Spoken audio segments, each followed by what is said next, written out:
ಈಗ ಪ್ರಕರಣಕ್ಕೆ ಸಂಬಂಧಪಟ್ಟಂಗೆ ಅಮಾನತ್ತು ಯಾರಾಗಿದೆ ಮತ್ತು ಏನು ಕಾರಣ?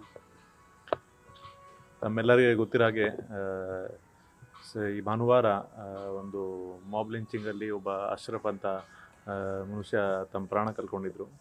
ಆ ದಿವಸ ಒಂದು ಪ್ರಾರಂಭಿಕ ಮಾಹಿತಿ 112 ಮುಖಾಂತರ ಗ್ರಾಮಾಂತರ ಸ್ಟೇಷನ್ಗೆ ಬಂದಿದ್ದು ದಟ್ ದೇವಸ್ಥಾನ ಹತ್ರ ಒಂದು ಶವ ಬಿದ್ದಿದೆ. ಆವಾಗ ಶವದ ಪರಿಶೀಲನೆ ನಮ್ಮ ಸ್ಥಳೀಯ ಅಧಿಕಾರಿ ಮಾಡಿದ್ದಾರೆ. ನಂತರ ಸ್ಥಳಕ್ಕೆ ACP ಮತ್ತು DCP ಕೂಡ ಭೇಟಿ ಕೊಟ್ಟು ಸೊ ನಂತರ based on the forensic experts and scene of crime officers, UDR was taken of suspected death. ಆದರೆ ನಂತರ ನಮಗೆ ಇದು ಗೊತ್ತಾಯಿತು ದ್ಯಾಟ್ ಅದೇ ದಿವಸ ಆ ಜಾಗದಲ್ಲಿ ಒಂದು ಕ್ರಿಕೆಟ್ ಟೂರ್ನಮೆಂಟ್ ನಡೆದಿತ್ತು ಮತ್ತು ಆ ಸಮಯದಲ್ಲಿ ಕೆಲವು ಮಧ್ಯದಲ್ಲಿ ಅಲ್ಲಿ ಜಗಳ ಆಗಿದೆ ಮತ್ತು ಒಬ್ಬನಿಗೆ ಕ್ರಿಕೆಟ್ ಸಮಯದಲ್ಲಿ ಹೊಡೆದಿದ್ದಾರೆ ಅಂತ.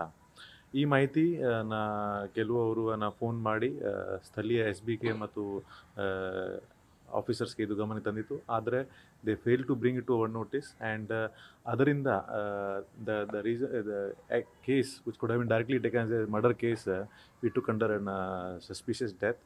ಆದರೆ ಸೊ ಫರ್ದರ್ ನಾವು ಇನ್ವೆಸ್ಟಿಗೇಟ್ ಮಾಡಿ ಪ್ರಿಲಿಮಿನರಿ ಎನ್ಕ್ವೈರಿ ಮಾಡಿಕೊಂಡು ಈ ಕೇಸಲ್ಲಿ ಗ್ರಾಮಾಂತರ station incharge police inspector Shivakumar ಮತ್ತು ಆ ಏರಿಯಾದು ಬೀಟ್ ಕಾನ್ಸ್ಟೇಬಲ್ ಯಲಲಿಂಗ ಮತ್ತು ಆ ಏರಿಯಾದು special branch head constable Chandra, ಈ 3 ಜನರಿಗೆ ತಮ್ಮ ಕರ್ತವ್ಯದಲ್ಲಿ ನಿರ್ಲಕ್ಷ್ಯತೆ ತೋರಿಸಲಿಕ್ಕೆ ಅವ್ರಿಗೆ ಈಗ ಅಮಾನತು ಮಾಡಿದ್ವಿ.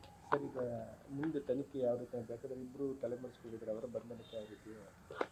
ಈಗ ತನಿಖೆ ನಾವು ಅದೇ ಸ್ಪೀಡಿಂದ ಮುಂದೆ ತಗೊಂಡಿದ್ದೀವಿ. ಈಗಾಗಲೇ 20 ಜನ ನಾವು ಅರೆಸ್ಟ್ ಮಾಡಿದ್ದೀವಿ. ಇನ್ನೊಬ್ಬನಿಗೆ ಕೂಡ ಇವತ್ತು ಬೆಳಿಗ್ಗೆ ನಾವು ಗೋಕಾಕಿಂದ ಅರೆಸ್ಟ್ ಮಾಡಿದ್ದೀವಿ. ಇನ್ನೂ ನಮ್ಮ ತಂಡ ಬೇರೆ ಬೇರೆ ಕಡೆ ಯಾರು ತಲೆಮರೆಸ್ಕೊಂಡಿದ್ದಾರೆ ಆರೋಪಿಗಳು ಅವ್ರಿಗೆ ಸರ್ಚ್ ಮಾಡ್ತಾ ಇದ್ದಾರೆ.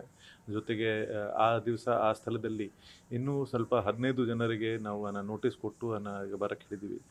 ಯಾರ್ಯಾರ ಮೇಲೆ ನಮಗೆ ಇನ್ವಾಲ್ವ್ಮೆಂಟ್ ಇದೆಯಾ ಇಲ್ವಾ ಅದ್ರ ಬಗ್ಗೆ ಸ್ವಲ್ಪ ಈಗ ಡೌಟ್ ಇದೆ, ಅಂಥವ್ರಿಗೆ ನಾವು ನೋಟಿಸ್ ಕರೆದು ವಿಚಾರಣೆಗೆ ಹಾಜರಾಗಲಿಕ್ಕೆ ಹೇಳಿದ್ದೀವಿ. ಅವ್ರದ್ದು ವಿಚಾರಣೆ ಕೂಡ ನಡೀತಾ ಇದೆ. ಆ ಏರಿಯಾದಲ್ಲಿ CCTV ಫುಟೇಜ್ ಮತ್ತು ಐ ವಿಟ್ನೆಸ್ದು ಹೆಲ್ಪ್ ತಗೊಂಡು ಮತ್ತೆ ಈ ಕೇಸಲ್ಲಿ ಯಾರು ಶಾಮೀಲಾಗಿದ್ದಾರೆ ಅವ್ರದ್ದು ನಾವೀಗ ತನಿಖೆ ಮಾಡ್ತಾ ಇದ್ದೀವಿ. ಪ್ರಕರಣಕ್ಕೆ ಸಂಬಂಧಪಟ್ಟ ಇನ್ನೊಂದು FIR ಆಗಿದೆ ಸರ್. ಈಗ ಪಾಕಿಸ್ತಾನ ಹೋಗಿರೋ ಅಂಥದ್ದು ಅದಕ್ಕೆ ಸಂಬಂಧಪಟ್ಟ ಇನ್ನೊಂದು FIR ಆಗಿದೆ? ಇಲ್ಲ, ಈ ಸಂಬಂಧಪಟ್ಟ ಬೇರೆ ಯಾವುದೂ FIR ದಾಖಲಾಗಿಲ್ಲ. ಇದೇ ಒಂದೇ ಮಾತ್ರಕ್ಕೆ ದಾಖಲಾಗಿದೆ. ಸರ್, ಏನು ಕಾರಣ ಆಗಿದೆ ನಿರ್ದಿಷ್ಟವಾಗಿ ಹಲ್ಲೆ ಆಗಲಿಕ್ಕೆ? ಅದು ಇನ್ನೂ ನಮಗೆ ಸರಿಯಾಗಿ ಐ ವಿಟ್ನೆಸ್ಗಳು ಸಿಕ್ಕಿಲ್ಲ ದ್ಯಾಟ್ ಹೂ ಕ್ಯಾನ್ ಸಬ್ಸ್ಟೆನ್ಷಿಯೇಟ್ ಯಾವ ಕಾರಣದಿಂದ ಈ ಘಟನೆ ಸ್ಟಾರ್ಟ್ ಆಯಿತು. ಯಾಕೆಂದರೆ ಅಕ್ಯೂಸ್ಗಳು ಮತ್ತು ವಿಟ್ನೆಸಸ್ಗಳು ಹೇಳ್ತಾರೆ ದ್ಯಾಟ್ ಅವರು ಒಬ್ಬನಿಗೆ ನೋಡಿದರು ದ್ಯಾಟ್ ಅವರು ಹೊಡಿತಾ ಇದ್ರು ಈ ಅಶ್ರಫ್ಗೆ. ಬೇರೆಯವರು ಹರ್ಡ್ ಮೆಂಟಾಲಿಟಿ ಪ್ರಕಾರ ಅವ್ರಿಗೆ ಜಾಯಿನ್ ಮಾಡಿದ್ದಾರೆ. ಬಟ್ ಯಾಕೆ ಹೊಡಿತಾ ಇದ್ರು ಸಚಿನ್ ಅವ್ರು ಯಾರಿಗೆ ಸರಿಯಾಗಿ ಗೊತ್ತಿಲ್ಲ. ಬಟ್ ಅವರು ತಮ್ಮ ಫ್ರೆಂಡ್ಗೆ ಸಪೋರ್ಟ್ ಮಾಡಲಿಕ್ಕೆ ಅವ್ರಿಗೆ ಹೊಡಿದು ಸ್ಟಾರ್ಟ್ ಮಾಡಿದರು. ಬಟ್ ಆದರೆ ಕೆಲವು ರೀಸನ್ಸ್ ಮೀಡಿಯಾದಲ್ಲಿ ಹೋರಾಡ್ತಾ ಇದೆ. ಇನ್ನೂ ಅದರ ಬಗ್ಗೆ ನಮಗೆ ನಿರ್ದಿಷ್ಟವಾಗಿ ಸಾಕ್ಷ್ಯಗಳು ಇನ್ನೂ ಸಿಕ್ಕಿಲ್ಲ. ನ್ಯೂಸ್ ಫಸ್ಟ್ ನಿರ್ಭೀತಿಯಿಂದ ನಿಮ್ಮ ಪರವಾಗಿ.